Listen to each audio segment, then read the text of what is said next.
baik. Assalamualaikum warahmatullahi wabarakatuh. Perkenalkan, nama saya Nurwaji Hamzah dengan NIM H0523319 dari kelas PKRA. Di sini, saya membuat video guna menyelesaikan ulangan tengah semester dari mata kuliah pembelajaran kelas rangkap yang diampu oleh Bapak Muhammad Ilham, SPD, MPD. PKR atau pembelajaran kelas rangkap adalah suatu bentuk pembelajaran yang mempersyaratkan seorang guru untuk mengajar dalam satu ruang kelas atau lebih dalam waktu yang sama dan menghadapi dua atau lebih tingkat kelas yang berbeda. PKR juga mengandung arti bahwa seorang guru mengajar dalam satu ruang kelas atau lebih dan menghadapi murid-murid dengan kemampuan belajar yang berbeda. Perlunya pembelajaran kelas rangkap atau PKR, ada beberapa alasan penting yang menyebabkan perlunya pembelajaran kelas rangkap. Di antaranya, alasan yang pertama yaitu alasan geografis. Lokasi pembelajarannya sulit dijangkau, terbatasnya sarana transportasi, dan pemukiman penduduk yang jaraknya berjauhan, serta adanya ragam mata pencaharian penduduk, misalnya berladang, mencari ikan, bahkan menebang kayu atau mencari sesuatu di hutan, maka ini dapat mendorong penggunaan PKR. Yang kedua yaitu alasan demografis. Mengajar murid dengan jumlah yang kecil atau murid yang tinggal di pemukiman yang jarang penduduknya, maka PKR merupakan pendekatan yang tepat dan praktis. Agar tidak ada pemborosan dalam tenaga guru, maka PKR merupakan cara pembelajaran yang dapat dibilang praktis dan ekonomis. Yang ketiga yaitu kekurangan guru. Meskipun jumlah guru secara keseluruhan bisa dikatakan cukup, namun pada kenyataannya masih ada keluhan beberapa kekurangan guru, terutama di daerah-daerah terpencil. Apalagi bila secara geografis daerah tersebut sulit dijangkau, maka akan membuat guru takut ditugaskan di daerah tersebut. Yang keempat yaitu keterbatasan ruang kelas. Di daerah yang jumlah muridnya sangat sedikit tidak memerlukan ruang kelas yang banyak.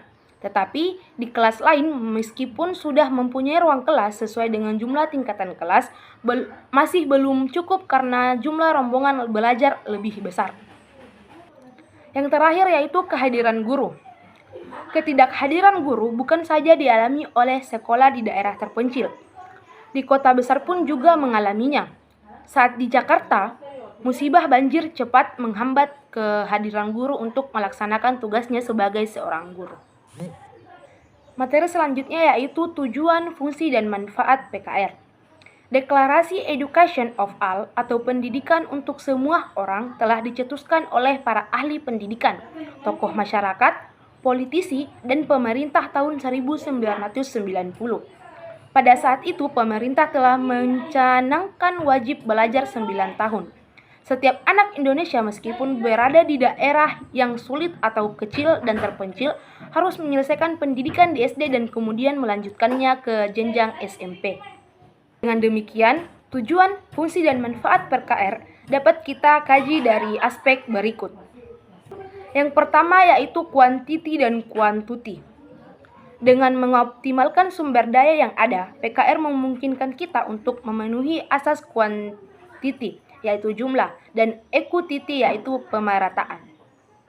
Yang kedua yaitu ekonomis. PKR memungkinkan pemerintah dan masyarakat dapat mengurangi biaya pendidikan. Betapa tidak, dengan seorang guru atau beberapa guru saja proses pembelajaran dapat berlangsung. Yang ketiga yaitu pedagogis. Sudah seringkali bahwa pendidikan kita dikritik sebagai sistem yang belum mampu menghasilkan lulusan atau tenaga kerja yang mandiri. Lulusan kita dinilai kurang kreatif, bahkan cenderung pasif dan mudah menyerah. Yang terakhir yaitu keamanan. Dengan pendekatan PKR, pemerintah dapat mendirikan SD di lokasi yang mudah dijangkau oleh anak-anak. Dengan demikian, kekhawatiran orang tua terhadap keselamatan anaknya berkurang. Materi selanjutnya atau materi terakhir yaitu prinsip-prinsip yang mendasari PKR. Pembelajaran kelas rangkap atau PKR merupakan salah satu bentuk pembelajaran yang perlu dikuasai oleh guru SD. Sebagai salah satu bentuk pembelajaran, PKR mengikuti prinsip-prinsip pembelajaran secara umum, seperti bentuk-bentuk pembelajaran yang lain.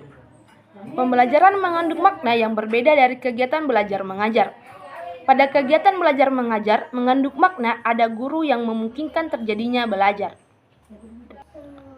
Sedangkan pada pembelajaran, kegiatan belajar dapat terjadi dengan atau tanpa guru. Artinya, murid dapat belajar dalam berbagai situasi tanpa tergantung pada guru. Misalnya, murid dapat belajar dari buku, berdiskusi dengan teman atau mengamati sesuatu, tetapi perlu diingat bahwa dalam pembelajaran peran guru sangat penting, misalnya pada awal, saat kegiatan, atau akhir kegiatan pembelajaran. Di samping prinsip-prinsip pembelajaran, secara umum PKR mempunyai prinsip khusus sebagai berikut. Yang pertama yaitu keserempan kegiatan pembelajaran. Yang kedua, kadar waktu keaktifan akademik atau WKA tinggi. Yang ketiga, kontak psikologis guru dan murid yang berkelanjutan. Dan yang terakhir, pemanfaatan sumber secara efisien.